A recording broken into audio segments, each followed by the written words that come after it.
You're watching Tennessee Titans today. I am Tom Downey. We're going to have tons of NFL draft coverage, mock draft, news, rumors, and of course, free agency stuff as well. If you want to stay in the know with what's going on around Tennessee, the Tennessee Titans, I should say, hit that big red button and subscribe right now.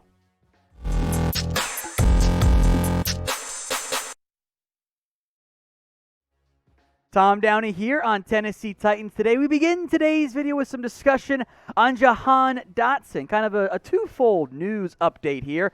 First up, the original plan one was that Mel Kiper's latest mock draft has Tennessee drafting Jahan Dotson in the first round.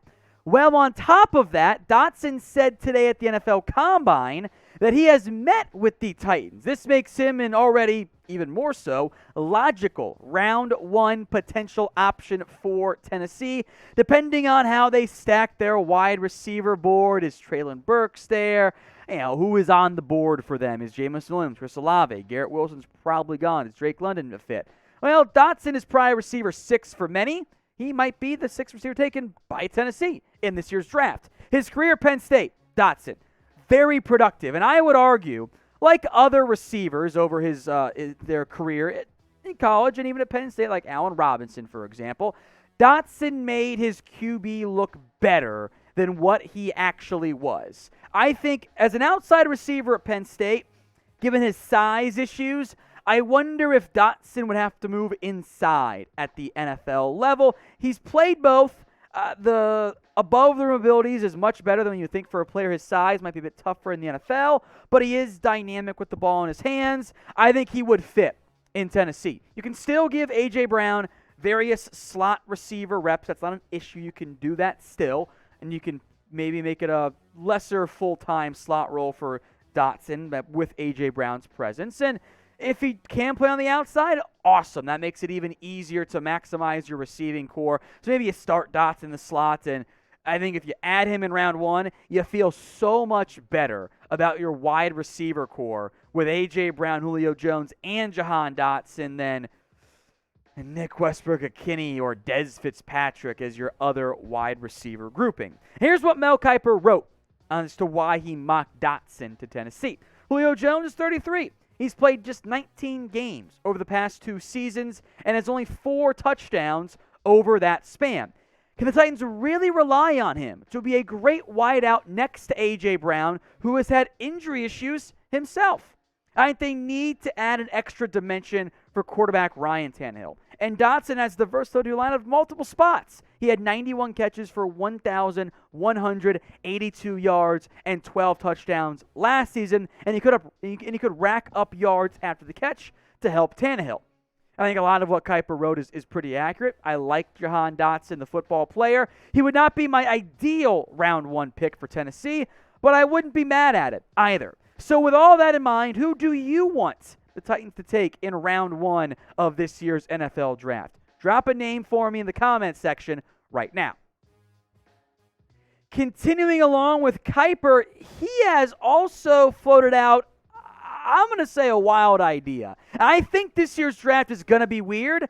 This would be a weird pick. Calvin Austin III out of Memphis. Kiper linked him to Tennessee, not as a day 2 pick, which I think could make some sense, as a first-round pick. Austin, undersized, but explosive. I know he's going to test well at the Combine. He'll probably run sub 4.4. Him in round one, that's a reach for me, man. Here's what Kiper wrote. Another, let's keep an eye on late in round one, Calvin Austin, a 5'9", 165-pound dynamo who could run a sub 4.4 second 40-yard dash in this draft, or this week. He is one of the most underrated prospects in this draft, and I don't think it's that off the wall to put him in Tennessee here. He had 74 catches for 1,149 yards and 8 scores at Memphis last year. The production is great. Don't get me wrong on that front. He's not 5'9". Now, we will get the exact measurements in a couple of days.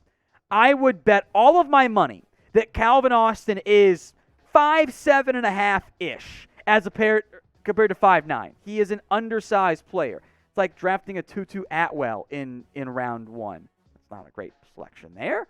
And he should be fast.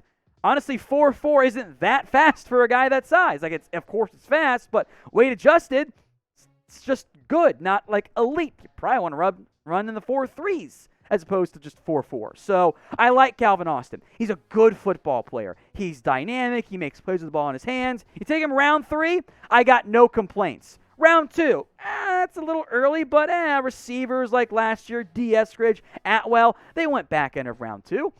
Austin's not a top 10 receiver for me this year. In no particular order, other guys I would rather have. David Bell out of Purdue, Jalen Tolbert from South Alabama, Sky Moore from Western Michigan, Wan'Dale Robinson from Kentucky, John Mechie from Alabama. Yes, Austin's fast and the production is great, but I think these guys all translate better to the NFL than Austin, and some of them will run as fast or close to as fast as Austin will. So it's not a dig against the player, it's a dig against the value of Calvin Austin. That's late round 1. That's way too rich for me. I would not be a fan of that pick. What I am a fan of is this St. Patrick's Day gear on sale at chatsports.com/TitansGreen. You want just the Tennessee Titans logo? Cool. How about a Derrick Henry t-shirt? 22 on the back. That's a fun deal right there. On sale. Limited time only, just in time for St. Patrick's Day. So check the comment section and the description as well. It's chatsports.com/TitansGreen. Put the link in the comments, the description. Save about 25% on a wide variety of St. Patrick's Day themed Titans gear. More NFL draft talk here on Tennessee Titans today about Trey McBride as a draft option for Tennessee. McBride revealed today, part of his media availability at the Combine, that he has met with Tennessee. Now, I'll make this general note right now off the top. The Titans will meet with a ton of players. It's not always a hint, however, or an indication that they will draft them. Sometimes you do the player and you go, yeah, this guy ain't it. And you meet with so many guys that you will draft players you met with, but there's way too many guys you move to get a good feel there. However, McBride would fill a need in Tennessee. And unlike most college tight ends, CSU, Colorado State, actually threw him the football. 90 grabs, over 1,000 yards, 1 touchdown. McBride was heavily utilized in a way that is fairly rare for college teams to use their tight ends. And from the need perspective, yeah, big time. Your top 3 guys, who are all not that great, are free agents. Now, I don't want to spend a first-round pick on McBride. He might be tight end 1 for many people out there. I think he's more of a top 50 pick than he is a top 32 pick. So, trade down? Sure. Acquire a second-rounder? Sure. Take him in round 1. It fills a need. It wouldn't be the worst pick in round 1, I would guess. But I think you'd be able to do better. Or wait till the 3rd round, and there will be tight ends of a similar value, similar grade for me, still most likely on the board. So whether it is free agency, the draft, or even the trade market, who do you want to add at tight end for the Tennessee Titans this offseason? Drop a name or names for me in the comments right now.